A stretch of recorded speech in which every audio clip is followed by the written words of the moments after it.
Why it's hard to get excited for Harry Potter and the Cursed Child.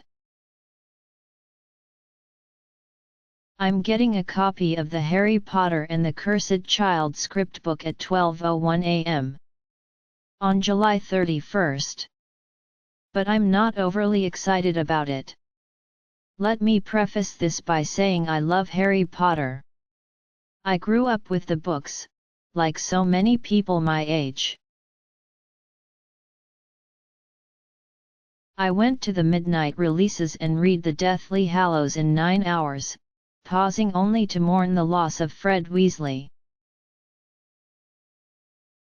And while I looked at every release of a new Potter book as the best day, and let's be real, long night of reading while everyone else in my house slept, of the year, it doesn't feel quite the same.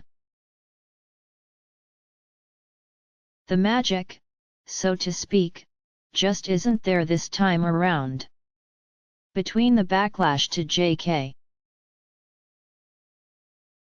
Rowling's continued fiddling with the Potter universe, the fact that it's a play script and not a novel, and the anxiety that Cursed Child may not live up to the rest of the series, the atmosphere around the release is a little grey. When I get Cursed Child it will be in a bound form, sure, but reading a play is not the same as reading a novel.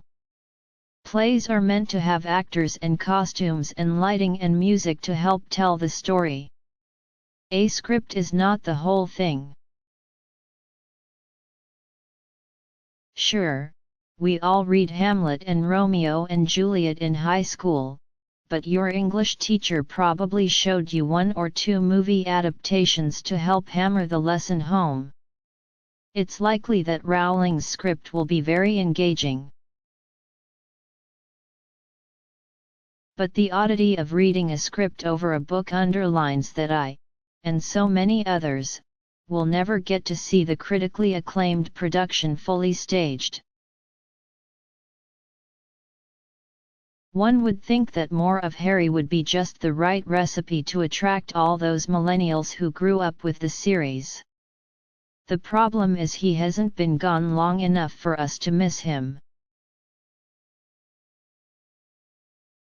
Harry Potter and the Deathly Hallow, Part 2 came out in 2011. The book came out in 2007. And while that may seem like a long time to wait for a sequel, we got the last book in the Game of Thrones series in 2011. Cursed Child feels more akin to a legacy tale, in which a franchise passes the torch onto a new generation. See Star Wars: The Force Awakens. It's hard for the audience to pass Potter on to the next generation, too, when the core fans probably haven't started families of their own yet. Since 2007, Rowling has released canonical stories and information from the Harry Potter universe, on her Pottermore website but also casually in interviews or even on Twitter. We've learned Dumbledore is gay. Ron and Hermione shouldn't have ended up together. There's an American wizarding school. Some of these snapshots have been welcome and exciting, while others have seemed like too much or in poor taste. An article in which Rowling mixed the magic of her series with Native American religion drew backlash from that community and others. The reveal that Americans call Muggles no-mages was mocked online. It's hard not to be nervous that Cursed Child could fall into the same traps.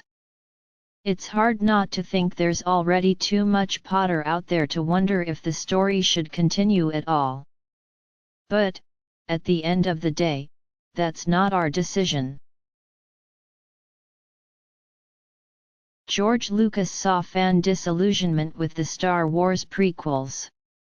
The publication of Harper Lee's Go Set a Watchman caused dismay and anger from readers who saw a very different side of hero Atticus Finch.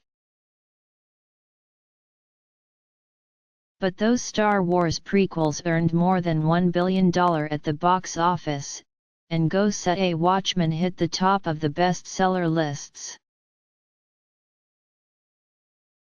And so while that pure, joyous excitement that drove me to stand in line at bookstores for hours on end, dressed in my best Hermione gear, eludes me this time around, I do have hope.